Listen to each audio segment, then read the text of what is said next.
Hello, everybody. Veritas here. I just like to proceed today's episode with the shout out to Wida WIDA. I've teamed up with him. He's given me this platform to speak to you guys. New YouTube channel. It's at Wida WIDA underscore vision, VISION. And so again, that was WID as in David, A underscore vision on all platforms. If you're a creative and you'd like to feature here, we're looking for content creators, artists, designers, musicians, developers, and much more to get involved. So get in touch if you have talent that you'd like to share and work with some other like-minded creative individuals. The link will be in the description. Good day, everyone. Veritas here. Okay, so I decided today. Well, I decided a couple things. So first, I was just kind of banging out these podcasts, and I was going to put them into this pattern, this structure that I have mapped out in my head of 22 episodes that we're going to gradually go through theory and into practicality and stuff like that.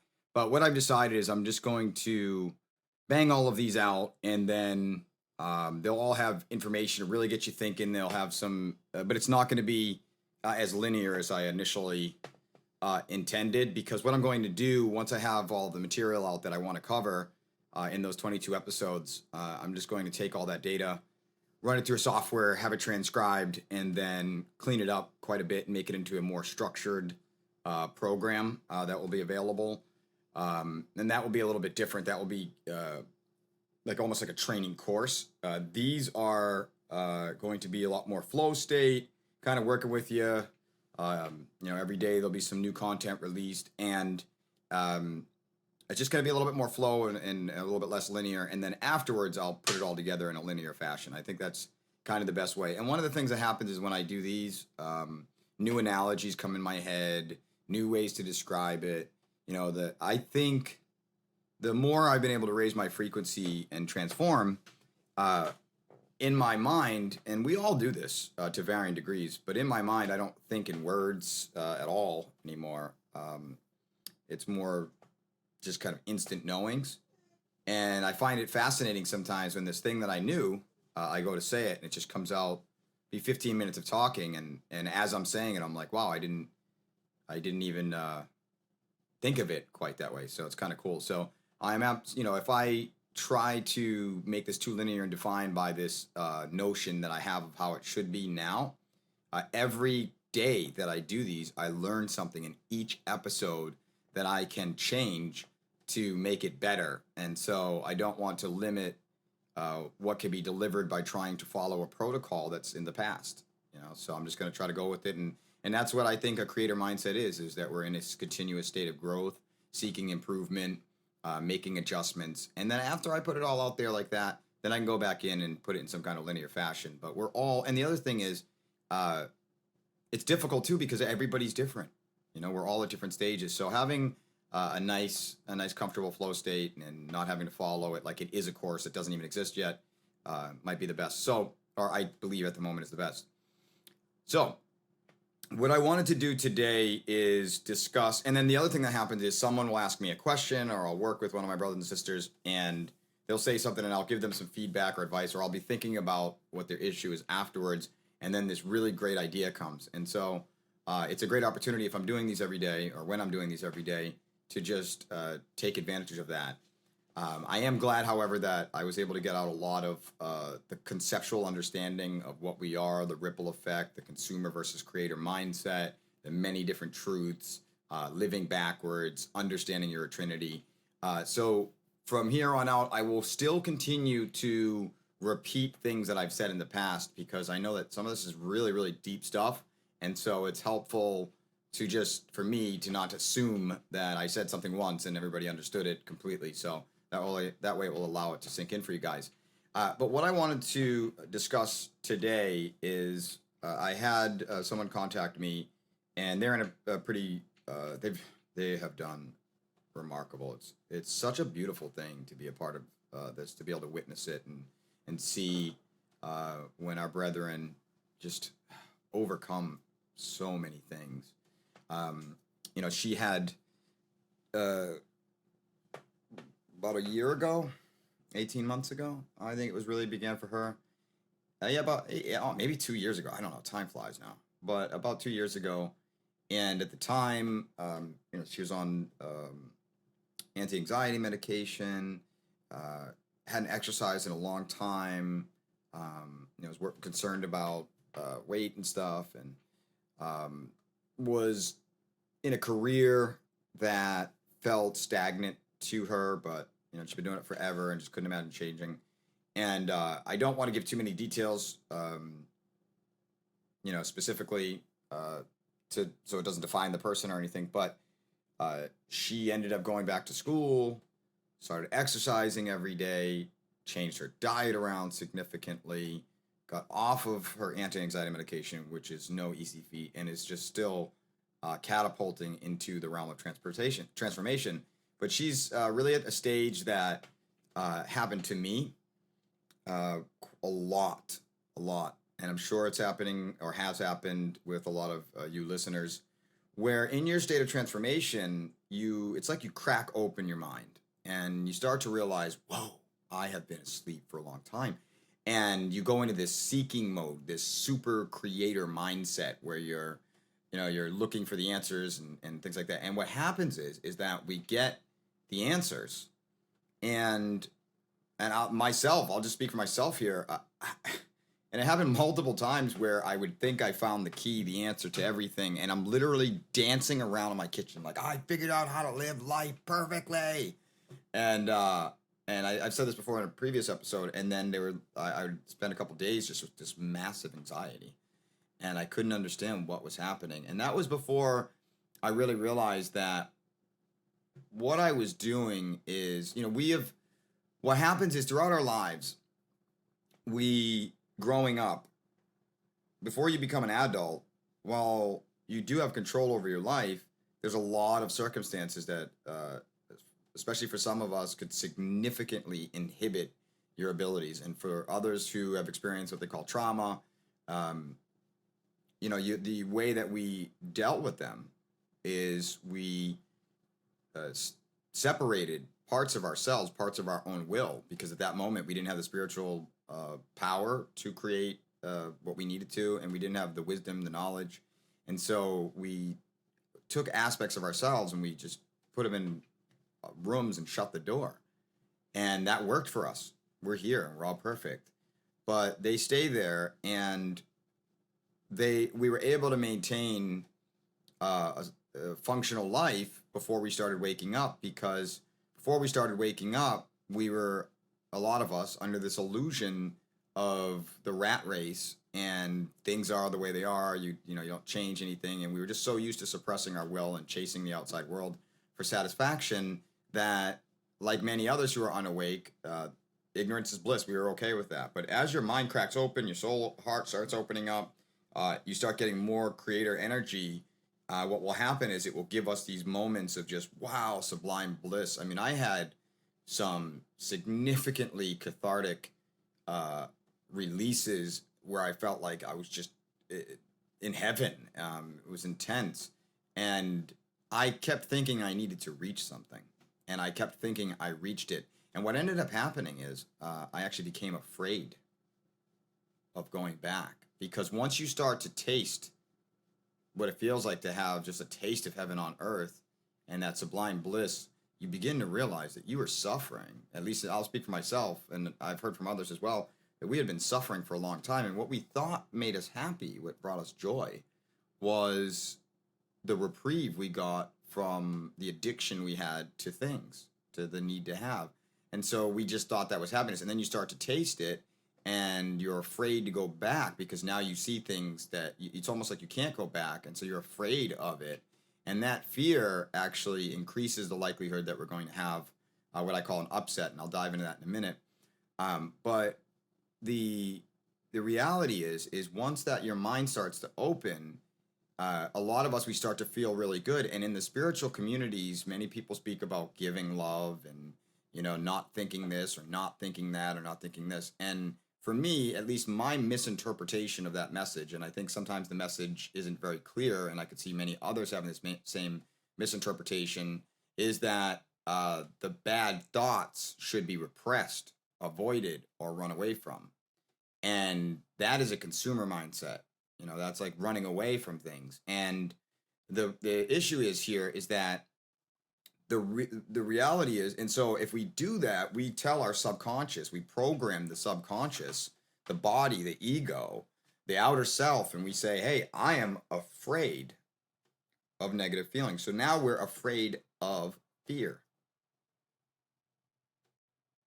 Afraid of fear.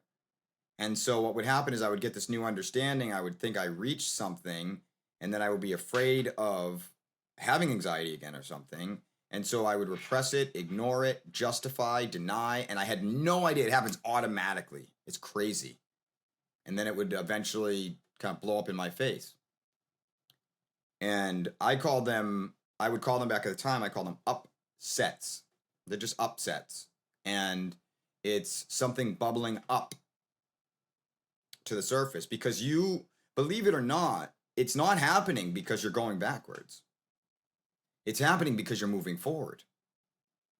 And many of us, as we're waking up, we start to break the pattern. Like, most people have very, very little intent for their lives before they're awake. It's basically almost a survival mode.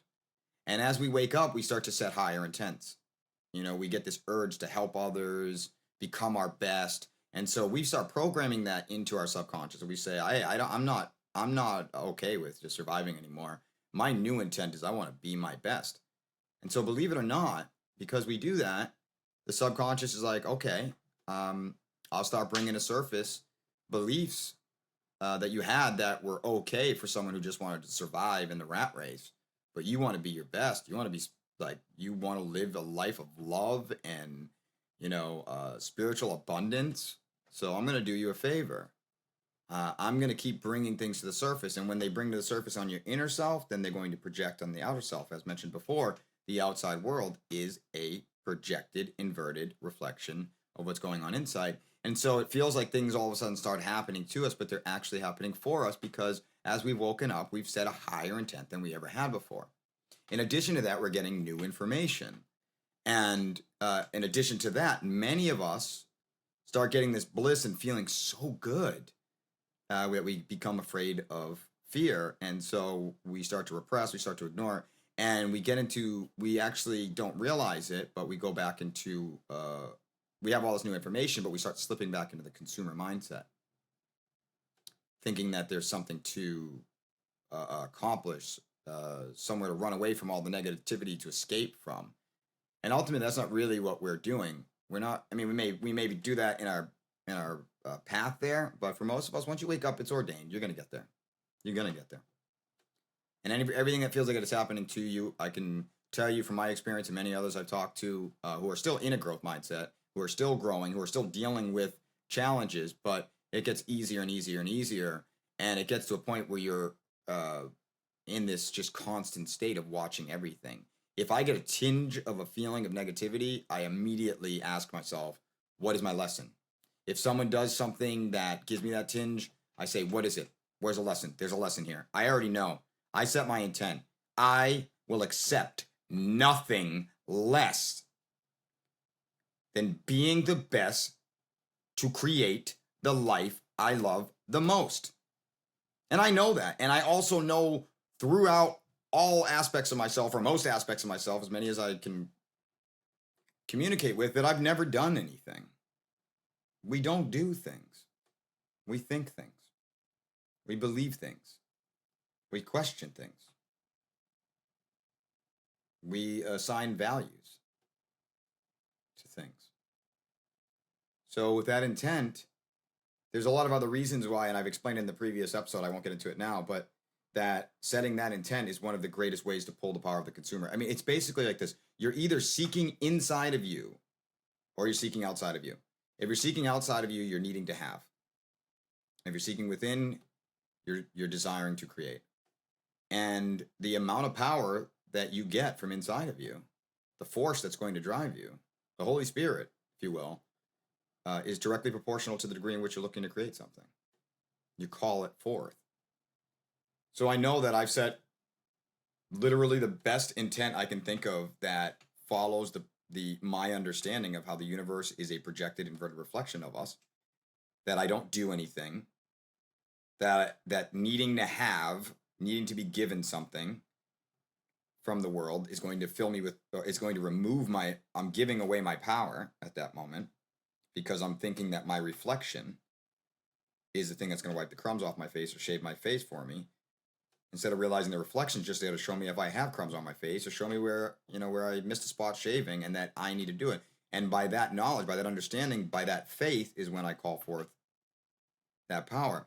And because I know that I don't do anything, because I set my intent, that is Psalm 6:1 or something, I think. Lead me to the rock that is greater than I. And the aspect of me that's greater than I is that aspect of myself, that vision of myself I have, who is almost like your guardian angel, your tomorrow. I'm being guided by my vision of me being my best self tomorrow. But also the other thing about that intent setting is it's always in the present moment. It doesn't need anything from the world. It's really, I'm telling you guys, I strongly encourage trying it. Because if you can see in the same way that I do, that you really only ever intend, which means that everything that ever happened to you, everything you ever did, the reaction to anything you've ever did and everything you ever did, always traced back to your intent. So why not just set the best intent, right? So because we do that, you now send a signal to your subconscious and say, hey, this is what I want. And the more you do it, the more you empower it. It's going to start bringing to the surface those beliefs that don't serve the new vision you have. Some people call it the dark night of the soul. Now, I'm very happy that I can share this with you guys. I would say that if I could go back in time, it would have been nice if somebody could have said to me what I'm saying to you guys, but no, I wouldn't change it at all.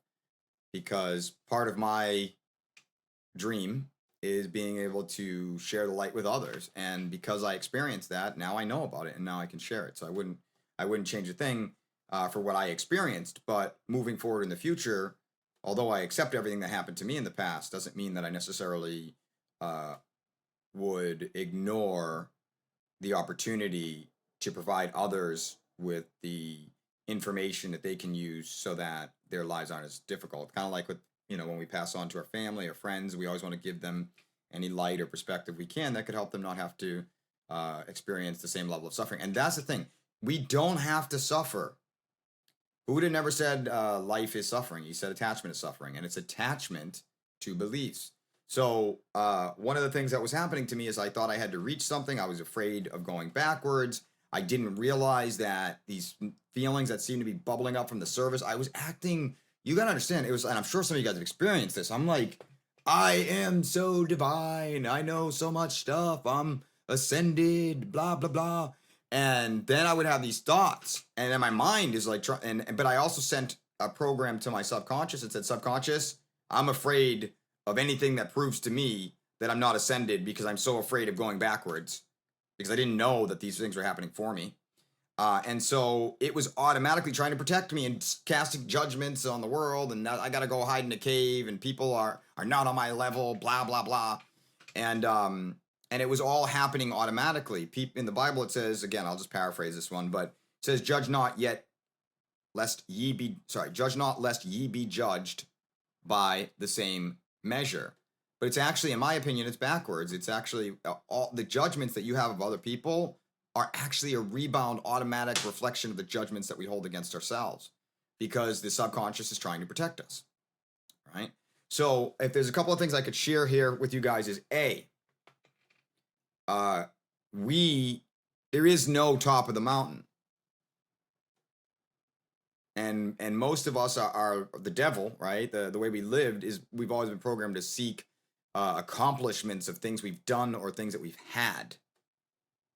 And we find once you get those things, it never lasts. You just go right back to suffering because you think you need to do things and accomplish things and have things. And whenever we think we need, it means that we believe we are in a deficit till we get it. So we suffer until we get it. And then when we get it because it was a need, not a desire to create and build, not seeking the journey, but seeking the destination. Now we need to have that destination accomplished because we believe that. What happens when you need something really, really, really bad? Need. I'm talking about like you are in a deficit. We're talking starving or being dehydrated, right? That's a good example. So you take a person, they're depressed all the time. They're super dehydrated. You run over and you give them a water, right? Now they were suffering until you gave them that water, right? They chug the water. They're like, oh, let me drink a water so I can kind of give you guys an example. So they're like, oh, I'm so parched. I need water. And you're like, here, take this water. And they're like, oh my God, it's the best water ever. You think their depression returns? I don't know. Even hours later, next day. Why is that?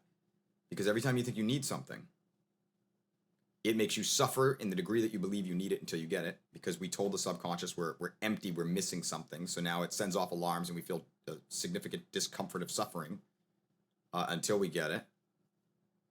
And then because we told the subconscious it was in need, it was something that was a deficit.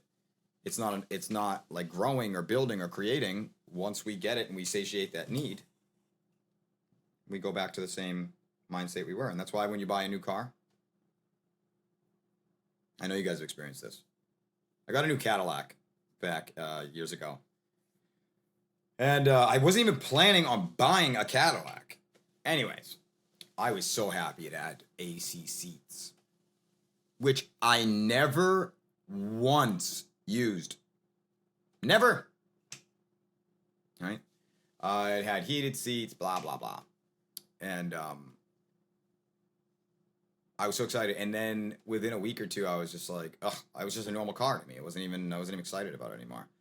And that's because it's kind of how expectations work. And it has a lot to do with it. Material works. And that's why you see all these rich people and they seem like they're unhappy. Now, there are rich people that are happy because their focus isn't just on having lots of money. A lot of them work hard. Or they're building something or they're creating something. And that's where our true joy comes from. Need only gives you suffering until you obtain it. And part of the reason that is a need becomes an expectation.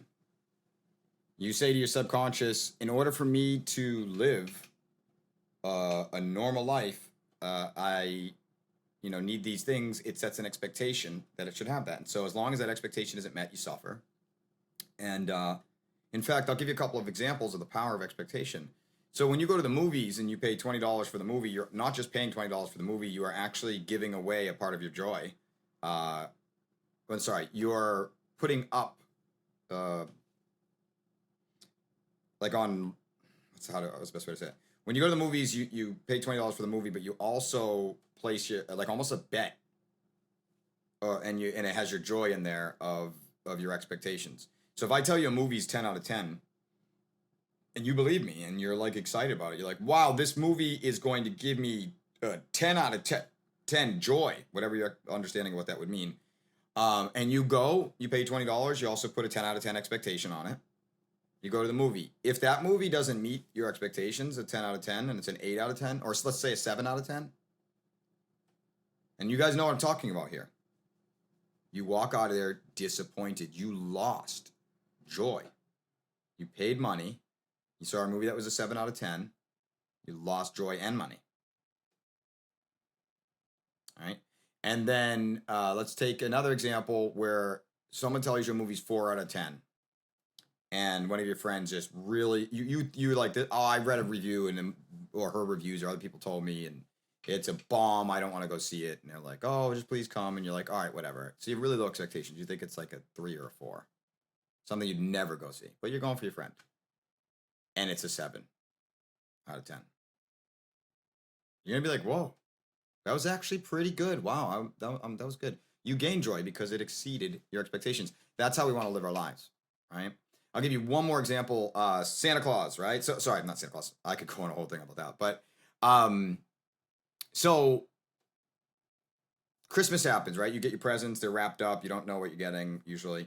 And I remember in October, as a kid, I used to get really excited because I was like, all right, I got my Trinity months. I got my 3 months where all this awesomeness is gonna happen. I got Halloween, a bunch of candy. Then I got Thanksgiving, days off, half day of school, and then I got Christmas, bunch of presents. This is awesome, right? And I was excited. I was singing Christmas carols in October. I don't hear kids sing Christmas carols anymore, but I was singing them in October. I was so happy, right? And Christmas came, and I opened my presents, and it was amazing.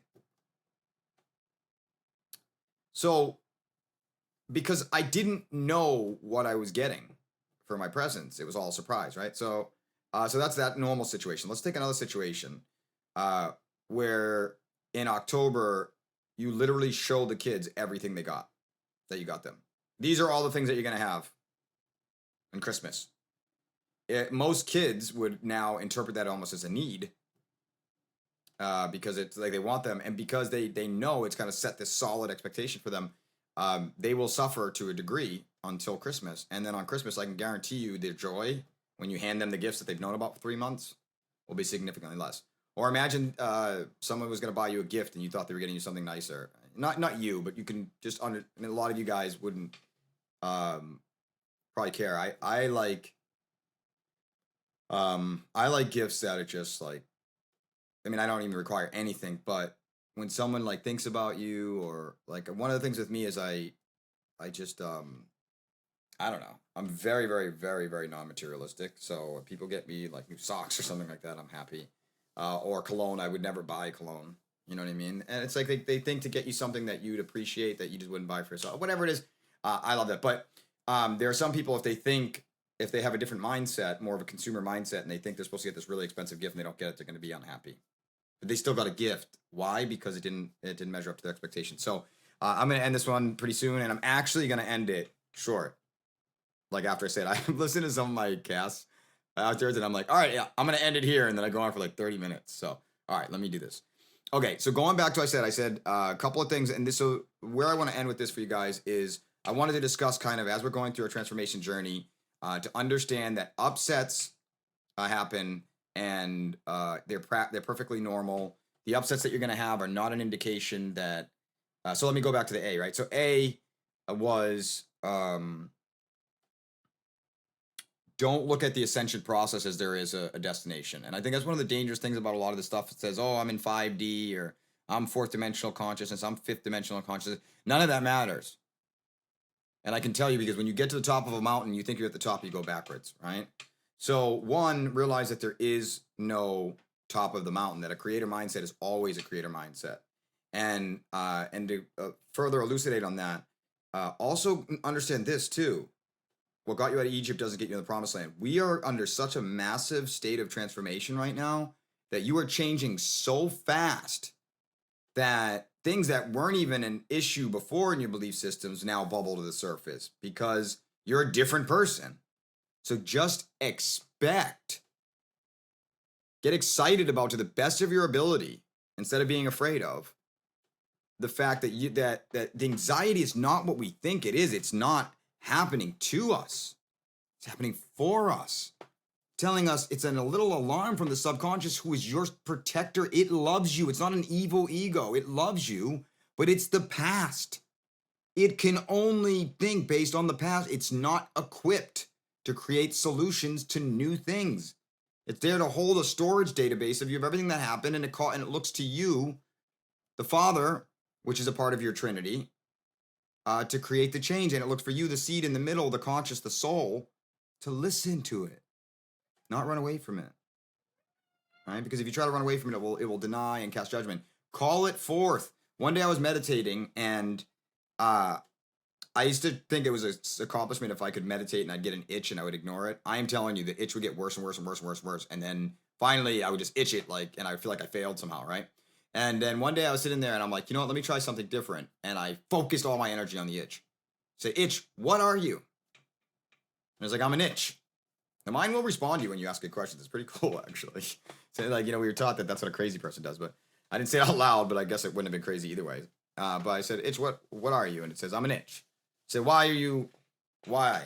What are you for?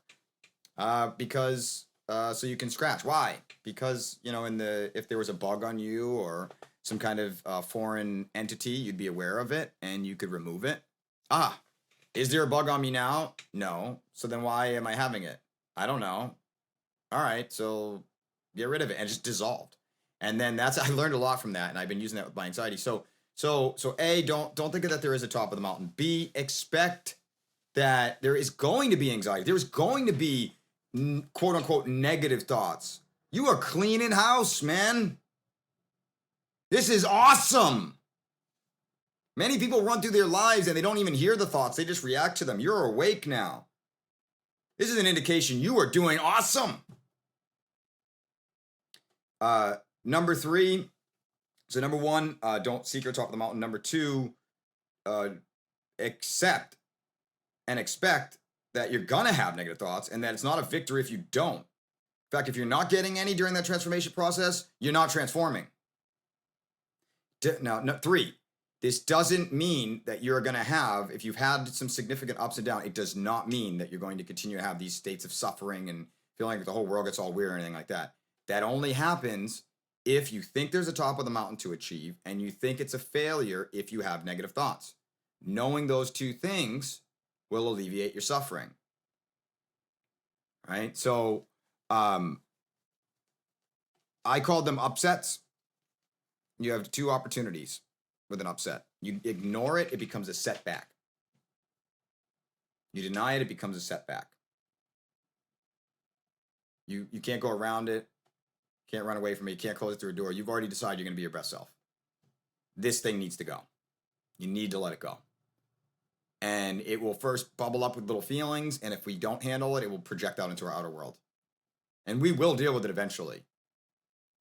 But you don't have to suffer. So just remember, you're a trinity. For those of you who didn't fully understand that, before these talks, and you've listened to them and you're starting to kind of see it the same way I do, and you realize that all the power of the universe is within you if you seek, ask, and knock, that means that you are way more equipped. So that means all of the beliefs that you had locked behind doors before because you weren't equipped to deal with them, you have a new piece of information. You are not just the need. You're not just the soul. You also have connection to God and the infinite, and God is impartial. And what we get is what we ask for. If we ask from a place of need, we get need. If we ask from a place of creation, we get creation. So the last thing we want to do is think there's a top of the mountain, because the only reason that we're going to think that is because we're afraid of the journey. All right, so look at everything like a journey. I want to say one more thing. I had that the person I was talking about earlier. We were talking today, and she said, I'm feeling kind of funky. And I said, okay. So I called her, and I said, I go, here's a simple fact of the matter. We're all 3 of the things, but the past talks to us, right? So it's a part of us. But like Jesus said, you can't serve 2 masters, can't string 2 bows, you can't straddle 2 horses. The past may be a part of us, just like our legs are a part of us, but we don't think with them. Right? They're the foundation from what we stand, but we use our head and our heart, to figure out what we want to do about things. And so every time you get any of these thoughts, they're not happening to you. They're your thoughts bubbling up, and only you will ever be the one to get to choose it. And that's what I said to her. And at the moment, now one of the things that happens when the anxiety is really ramping up, and especially if it catches us off guard, or we're kind of in that state where it drops our frequency. So yes, it can be difficult. That's why you want to center. I'll have a podcast about that, about centering yourself right away so you can get back your power. Because when you drop frequencies, it's a lot harder to be rational, right? Because it's activating a past self that's more irrational or more afraid and things like that. And so, of course, and I could have probably said it better to her, but she said that. And I said, who said she was feeling funky? And I said, all right, who's the one who's responsible for your feelings? She goes, I know what you're going to say, and I know what the right thing to say is, but I don't feel that way. I said, what? That it's me. I said, then who is it? Who's giving you those feelings? She's like, I don't know. And I said, well, you have 2 choices here. They are your feelings, and only you will ever be able to control them. Only you will be able to resolve them, right? And so I said, so you gotta, there's 2 choices. You're choosing to feel that way, or you're choosing not to. And I said, I learned a lesson when I was talking to her about it. I said, so why not just tell yourself I'm choosing to feel in a funk right now? She goes, I don't like that. That doesn't sound like good advice. And I was like, you're right. It was actually terrible. Because you wouldn't want to say I'm choosing, because now you're casting a spell on yourself in the present moment. But what we were able to learn together, and that's what I love about this stuff, is we ended up with, say, okay, then say, I chose to feel in a funk up until this moment so I could learn something new. I'm done with that feeling. And now I choose to begin feeling better. Try it out. You know, you could try that. Or another thing to do when you have your upsets is ask questions. What do we think we need right now? What do we need to have? What do we need to be given to us from the outside world? And the answer is always nothing. The simple answer is the world does not have to give you anything. The world is just going to be a reflection of what's going on inside your thoughts and the frequency that we have. So we want to get to the bottom of it and take advantage of the opportunity that our subconscious is presenting us with a belief that is of limitation that will not serve the vision that we cast for our future self. So anyways, so I'll just end with this. Remember, the upsets are normal. They only become a setback if you deny them, run away from them, or to the degree in which you fear them, or the degree of all those things. But the reality is the upsets never have to be a setback. They're an opportunity for a reset. That's all it is. All right, guys. Love you. And I did it again. I went like 10 minutes there. See you in the next episode, or you'll hear me on the next episode.